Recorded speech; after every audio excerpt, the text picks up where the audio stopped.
नमस्कार दोस्तों, इस वीडियो में मैं आपको बताने वाला हूं किस प्रकार से आप लाइसेंस बनवा सकते हो इलेक्ट्रिक रिक्शा का। जी हां, जैसा कि आप लोग जानते हैं दिल्ली एनसीआर के अंदर बिना लाइसेंस के आप रिक्शा चला नहीं सकते। काफ़ी समस्या आने वाली है आपको। और दिल्ली के अंदर तो बिना लाइसेंस के आपको रिक्शा मिलेगा ही नहीं। मतलब रिक्शे की डिलीवरी भी अगर आप ख़रीदते हो, चाहे कैश में ही क्यों ना ख़रीद लो आप, इलेक्ट्रिक रिक्शा बैटरी वाला रिक्शा जो होता है, इसको अगर आप कैश में भी ख़रीदने जाओगे तो भी आपको 45 दिन का टाइम लग जाएगा। मतलब डिलीवरी में 45 दिन का टाइम लगने के बाद में भी आप उसे ढंग से चला नहीं पाओगे अगर आपके पास लाइसेंस नहीं है।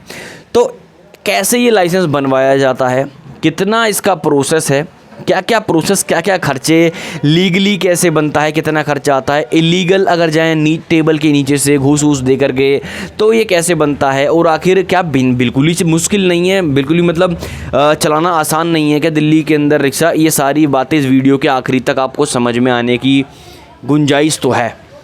तो चलिए मैं आपको पॉइंट टू पॉइंट बताने का शुरुआत कर देता हूँ।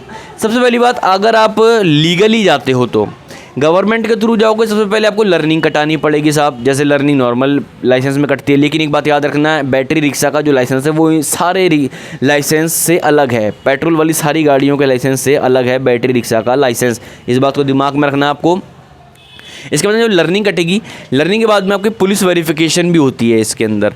पुलिस वेरिफिकेशन और लर्निंग का दोनों को मिला करके अगर खींच के भी चलोगे ना, अगर रेट बढ़ता भी तो 1000 रुपये के अंदर आपका दोनों काम हो जाएगा, अगर आप ऑनलाइन लीगली खुद कर लेते हो इस काम को तो। इसके बाद में 30 दिन बाद आपको पता ही है फिर टेस्टिंग होगी। आप अथॉरिटी जाओगे, अथॉरिटी में जा करके जो भी फ़ीस कटेगी, आप पहले वीडियो रिकॉर्डिंग भी होती है, वहाँ पे फ़ोटो खिंचानी पड़ती है और जाके टेस्ट ड्राइव देनी पड़ेगी। अगर पास हो गए तो पास, फेल हो गए तो फेल। अगर फेल हो गए तो फिर दोबारा जो टाइम लगता है वो लगेगा और पैसे दोबारा लगेंगे जो लगेंगे। तो ओवरऑल आपका खर्चा मतलब 2-3-4 हज़ार में आपका हो जाना चाहिए अराउंड। क्योंकि मैंने रिक्शा का लाइसेंस बनवाया तो नहीं है खुद, बट हाँ सारे डीलरों का मैंने एवरेज निकाला है अगर आप सरकारी रास्ते से जाते हो तो। लेकिन अब बात करते हैं, क्योंकि समस्या ये है दिल्ली के अंदर कि क्योंकि देखो दिल्ली के अंदर कमाने लोग आते हैं दूर दूर राज्यों से, अलग अलग राज्यों से लोग कमाने आते हैं दिल्ली के अंदर। तो जाहिर सी बात है जो लोग अलग अलग राज्यों से आए हैं उनके पास 2 ऑप्शन बचते हैं दिल्ली में अगर वो रिक्शा चलाने का काम कर रहे हैं तो। पहली बात, या तो उन्हें किराए पर रिक्शा चलाना पड़ेगा। किराए पर रिक्शा चलाने वालों की जो असली सच्चाई है वो यही है कि उम्र तो छोड़ो, लाइसेंस तो खैर मेरे ख्याल से नहीं होता होगा, जिनका खुद का रिक्शा नहीं है उनके पास लाइसेंस नहीं होगा रिक्शे वाला, ये बात तो सच है। लेकिन छोटी उम्र के लोग भी चलाते हैं रिक्शे को और लोकल एरिया में चलाते हैं और पैसे कमाते हैं। पैसा कमाना देखो कोई बुरी बात नहीं है दोस्तों, क्योंकि आप ये नहीं कह सकते कि रिक्शे चलाने वाला बाल मजदूर है। क्योंकि टीवी में जो एक्टिंग करते हैं काम तो वो भी करते हैं बच्चे, जो पिक्चरों में काम करते हैं बच्चे तो वो भी काम करते हैं।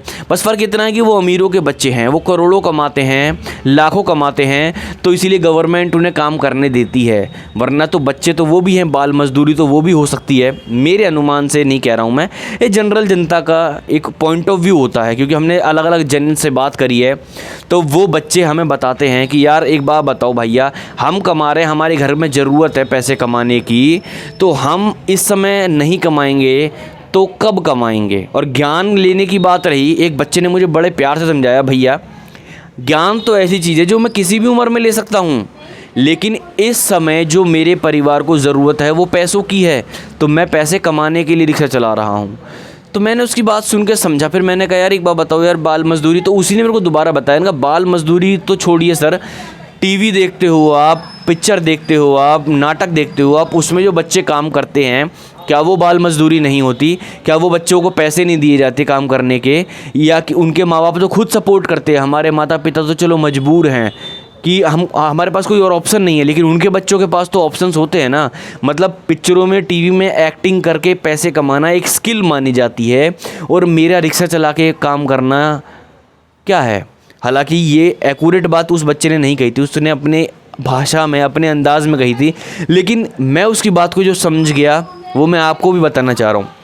मैं मुद्दे से नहीं भटकना चाहता, लेकिन ये उदाहरण के तौर पे सिर्फ एक छोटा मोटा नॉलेज के लिए था। अब मैं आपको बताता हूँ क्यों रिक्शे में लेकिन सेफ्टी नहीं है, क्योंकि देखो यार एक्टिंग करने का अलग बात है, लेकिन बच्चे जब रिक्शे चलाते हैं तो मतलब थोड़ा सिक्योरिटी इशू रहता ही है।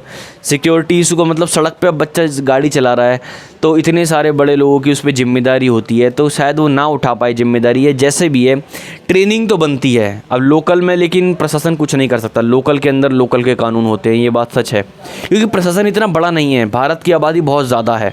ये कारण हमेशा रहेगा, ये एक रीज़न रहेगा।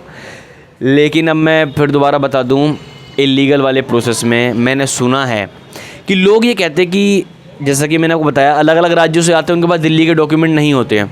अब दिल्ली के डॉक्यूमेंट उनके पास नहीं होते तो उनको क्या गाड़ी नहीं मिलेगी नई वाली, किराए पे तो वो चला सकते हैं लेकिन नई गाड़ी नहीं खरीद पाते हैं, बहुत मुश्किलों का सामना करना पड़ता है। फाइनेंस में तो भूल ही जाओ, अगर कैश भी लेने जाओगे थोड़ी दिक्कत आती है।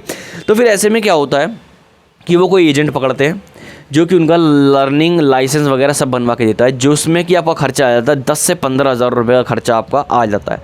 लेकिन लोग कहते हैं चलो यार ठीक है, मेरे को नहीं मिल रहा था रिक्शा, इससे बढ़िया कि मिल गया, तो लोग क्या ये सेटलमेंट कर लेते हैं।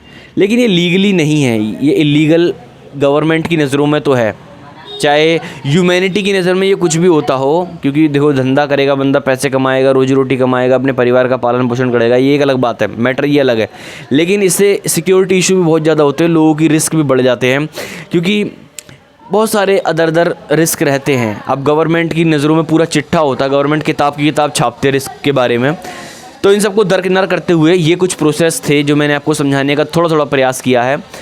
थोड़ा बहुत फालतू की बातें भी हो गई बीच में, उसके लिए माफ़ी चाहेंगे। लेकिन अगर आप चाहते हो कुछ अपडेट या कुछ जानकारी तो कमेंट में ज़रूर बता देना, क्योंकि हम भी अपडेट होना चाहते हैं ताकि आपको अगली वीडियोस में कुछ जानकारी मिले, कुछ काम की वीडियोस आपके काम की हम बना सकें। थोड़ा लड़खड़ा जाते हैं शब्द, क्योंकि करंट ही मतलब डायलॉग्स बनाने पड़ते हैं तुरंत बैठे बैठे कैमरे के आगे, और भी काम है मेरे पे, टाइम कम है भाई। फिर मिलेंगे अगली वीडियो में।